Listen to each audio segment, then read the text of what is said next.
that only long-term loans you can take. But everybody took short-term loans, which is less than 5 years, whose repayment is due less than 5 years.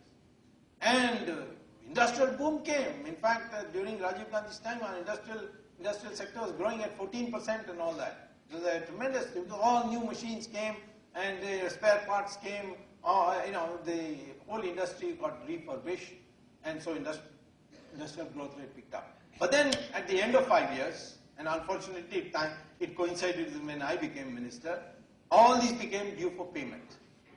And we didn't have foreign exchange because we didn't build up a foreign exchange for it. So when you had debt, it better be long-term, or largely long-term. India, unfortunately, used to have only 4% earlier. Now it's gone up to a pretty high number of 20%. And that's danger, because anything over 15% is to be considered as a danger. So this is another indication on which we are in trouble, and this is entirely due to these participatory notes, that we today have short-term debt as a total percentage of debt, a very high number.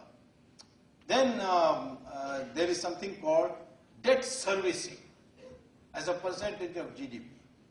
So this is another number you should know. Debt service, how much do you have to pay back every year for your obligations for having taken a loan? You can't default on those. If you default on those, your name will get spoiled and nobody will give you fresh loans.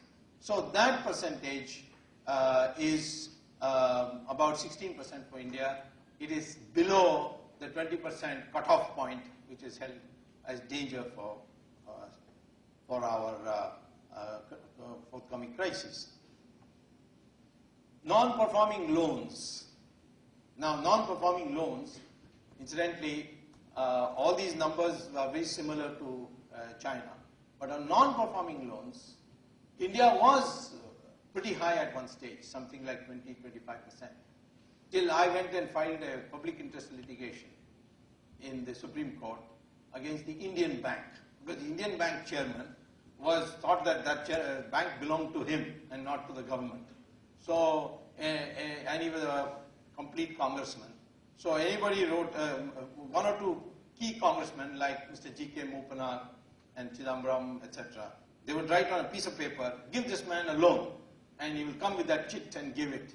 And the bank manager, the bank chairman would say to the bank manager, relevant bank manager, give him the loan. And the Indian bank went to a huge NPL. And when I filed this case, then notice was issued, and finally CBI inquiry was ordered, and the bank chairman ended up in jail.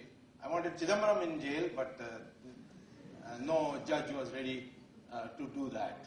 So maybe in the future, because under Indian laws, corruption is not time barred, and revive a corruption case even after 50 years. So I have nothing against Chidambaram. I just don't think he deserves to be finance minister, that's all. Or any minister for that matter. But he can't do anything else, that's the problem. Except be lawyers for Enron and Coca-Cola and so on.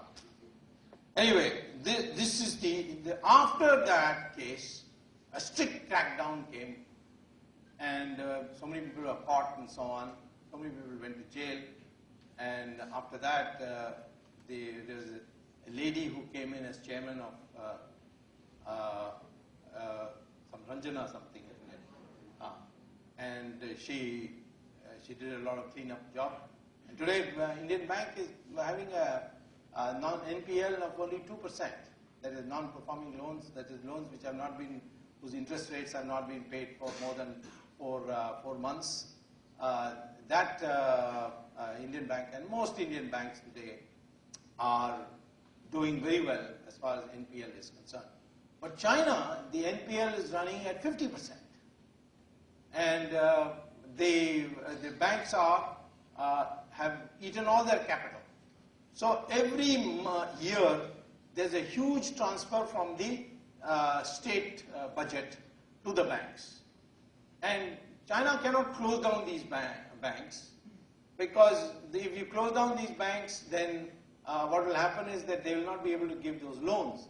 Who do they give these loans to which are not repaid? to the big public sector, which the Chinese call as state-owned enterprises. These big public sectors are guzzlers of money. But the Chinese cannot close down these state-owned